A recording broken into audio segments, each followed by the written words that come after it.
Hi, my name is Rui Miguel Santos and I will be one of your trainers at the PDM course.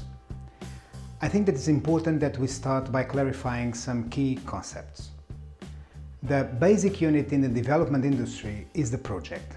So it's important that we have strong ideas and clear ideas about what really is a development project. A development project is first and foremost a logic model. But it's not like an epiphany that you build a logic model from one day to the other. A project as a logic model in the development industry is the outcome of an analytical exercise. So what are the structural elements in a project?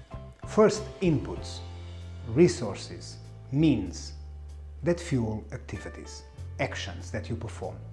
You combine the inputs, your resources, your means through activities. And these activities will generate a short-term effect. The short-term effect are the outputs of the project. These outputs are supposed to be used by a target group. Like when you produce something for the market, the client is your target group. The moment the client appropriates the outputs, there is a benefit to the client, there is a benefit to the target group. The benefits arising from the use of the outputs in a project, we call them the outcomes, the medium-term effects of using the outputs.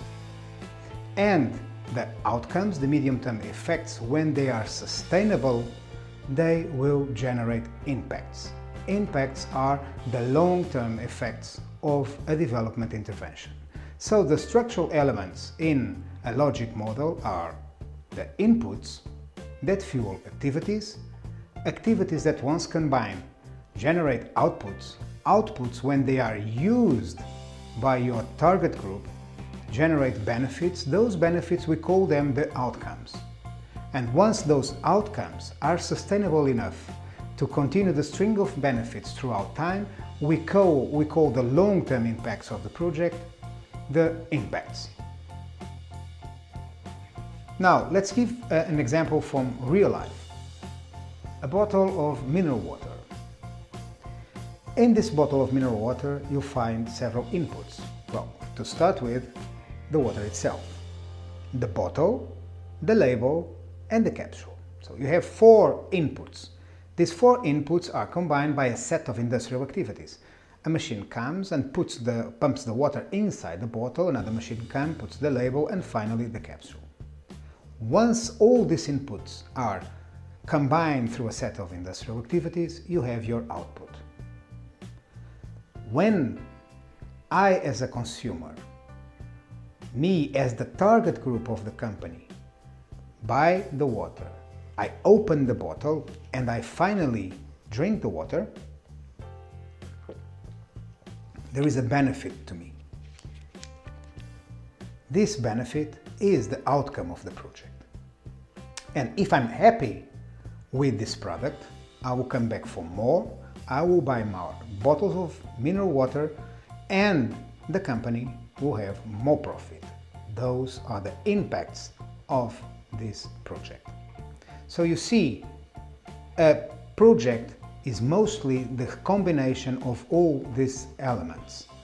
The inputs, the activities, the output that is generated by the combination of different activities, the outcome, and finally the impacts. Let's give another example here exactly from Maastricht. You know that Maastricht is a city with a river which is called the Maas. And the Maas has 2 sides. There is one very old bridge in the old town that you will know when you visit the city. This bridge was originally built by the Romans. In the 12th century, a big procession was coming through that bridge and the bridge collapsed and 400 people were killed.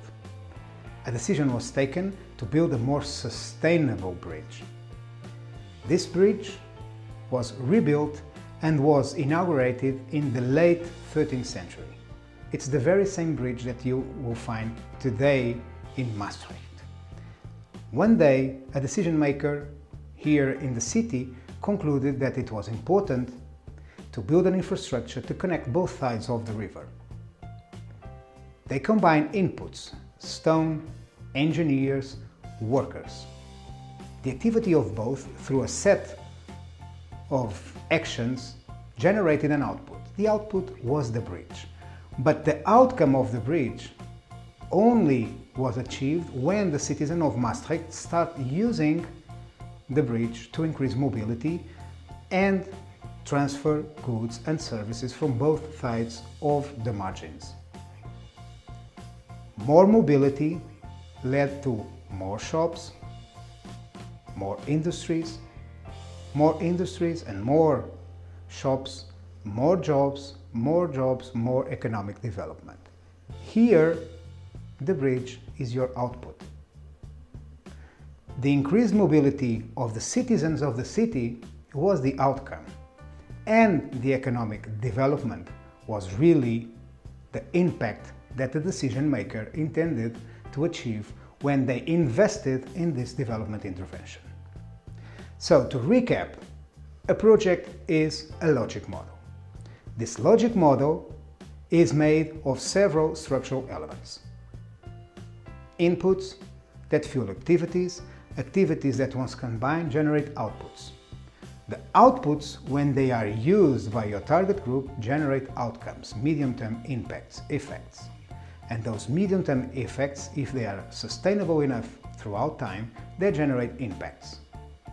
Impacts are in fact the long-term effects of the development intervention.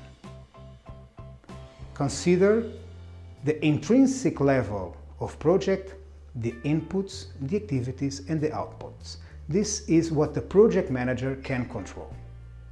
What you cannot control, what I call the extrinsic level of the project, are the outcomes and the impacts. Why I call it the extrinsic level of the project? Because you cannot control the reaction of your target group to the outputs of the project. And you cannot make sure that they will use the outputs in a sustainable way in the future. You can design your project to favor the medium and long-term impacts, but then again, it's up to the target group to use the outputs or not.